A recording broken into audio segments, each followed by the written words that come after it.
Welcome to Week 5, Chapter 11. This week, Week 5, we're going to cover Chapters 11 and 12.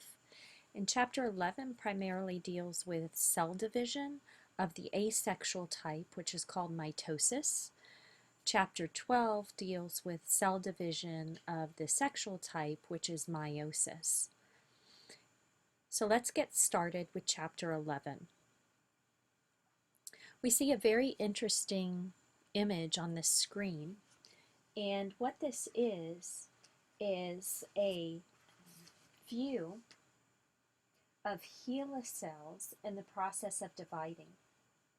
The blue colors and the green colors are proteins that help microtubules, which are the red structures, attach to the chromosomes, which are the white structures. So here we have chromosomes, and here we have basically what's known as a spindle apparatus, which is a set of microtubules which helps separate the genetic material which is found in the chromosomes. So this is in essence a photograph of the cell division that we're going to be studying, which is mitosis. I mentioned that they were HeLa cells. HeLa cells are cells from Henrietta Lacks, which is she was a cancer victim, and her cells have been around for decades and have been studied by numerous scientists. So before we can get into the phases of mitosis, we need to go through what's known as the cell cycle. So kind of think of, you have a day, 24 hours in a day. Well, a cell cycle has stages of its life that it goes through. So if we look at this image of the cell cycle, we can see the vast majority of the time is in what is known as interphase, which is in essence a period of time when the cell is normally active and it is not undergoing cell division. When interphase ends, the cell then enters cell division, which is known as mitosis. Now this type of cell division, mitotic cell division, is where one cell reproduces forming daughter cells, and those daughter cells are identical to each other and to the parent.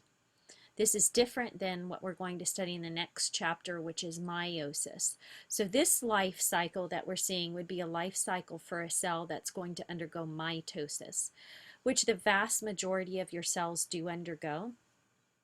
You do have cells in your reproductive organs which undergo meiosis to form gametes for the sole purpose of joining another gamete. If you're a female, you produce egg that will join a sperm. If you're a male, you produce sperm that will join an egg.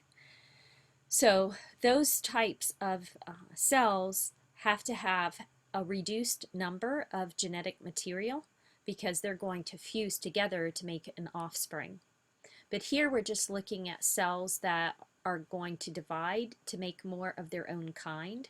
So these are called somatic or body cells. So for example, your skin cells, your stomach lining cells, an embryo once it's formed, once the fertilization of an egg with a sperm has occurred, and you get a zygote, it undergoes mitotic cell division.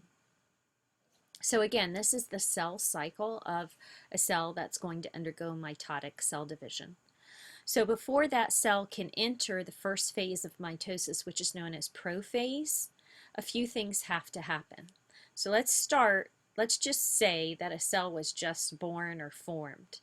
That would be right here, starting with the green, and that cell would go through G1, which G is known as gap, and this is where the cell is basically undergoing growth and normal activities, and it has one set of chromosomes. So if it was a human cell, like your skin cell, it would have 46 chromosomes,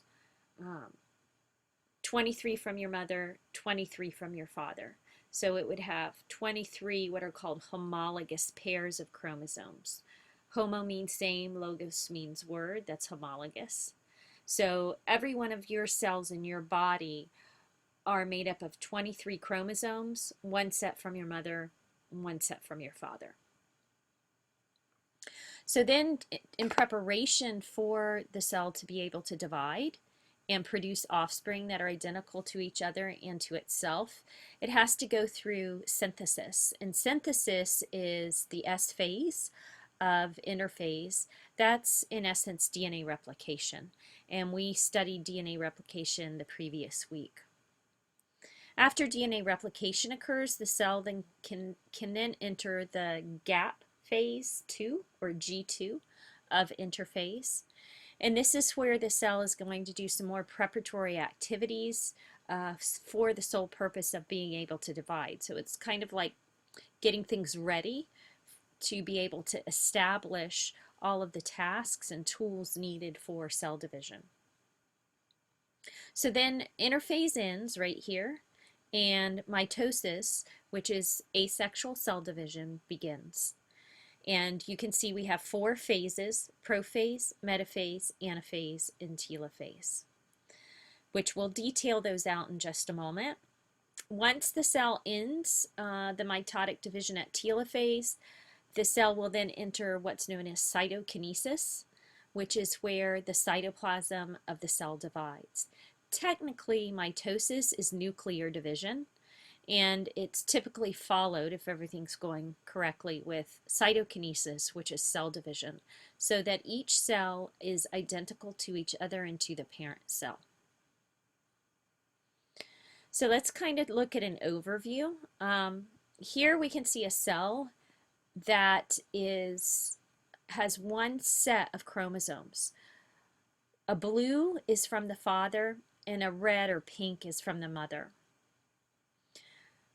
To be able to divide and have 2 cells resulted, notice these 2 cells have resulted, and each cell is identical to each other and to the parent, DNA has to replicate. So imagine at this arrow, DNA synthesis occurred. So here we can see in this cell, we've doubled our genetic material. So instead of having just 1 blue chromosome, we now have 2 blue chromosomes. And instead of having 1 pink chromosome, we have 2 pink chromosomes. So if you just take these 2 pink chromosomes, you can imagine each chromosome is one double-stranded DNA, and they're identical to each other. Whereas the blue ones are identical to themselves. As a result of mitosis, so we could take these arrows to mean we've gone through prophase, metaphase, anaphase, telophase of mitosis, and through cytokinesis, we can see we end up with 2 cells identical to each other and identical to the parent cell. Now, since we want our genetic material in our daughter cells to have the same amount and kind as the parent cell, we are not reducing our genetic material. We need to reduce our genetic material in meiosis for gamete formation because the gametes are going to come together and form a new individual. But here, these are kind of like standalone cells, so they have to have the full complement of genetic material.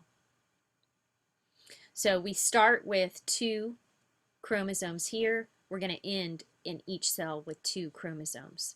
So in this example, our diploid, or our full complement of genetic material, is 2 chromosomes, and we end diploid with 2 chromosomes.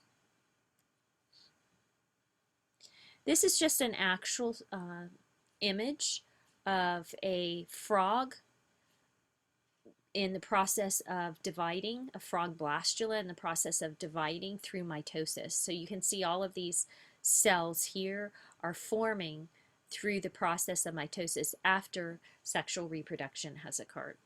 So it just gives you a real look at cells and undergoing cell division. So let's compare in this slide what an animal cell looks like versus a plant cell in the process of getting ready for mitosis. So over here on the left, we have an onion cell. So this is a plant cell, and here's our genetic material. And over to the right, we have a whitefish blastula, which is an embryo cell. in interphase getting ready for cell division.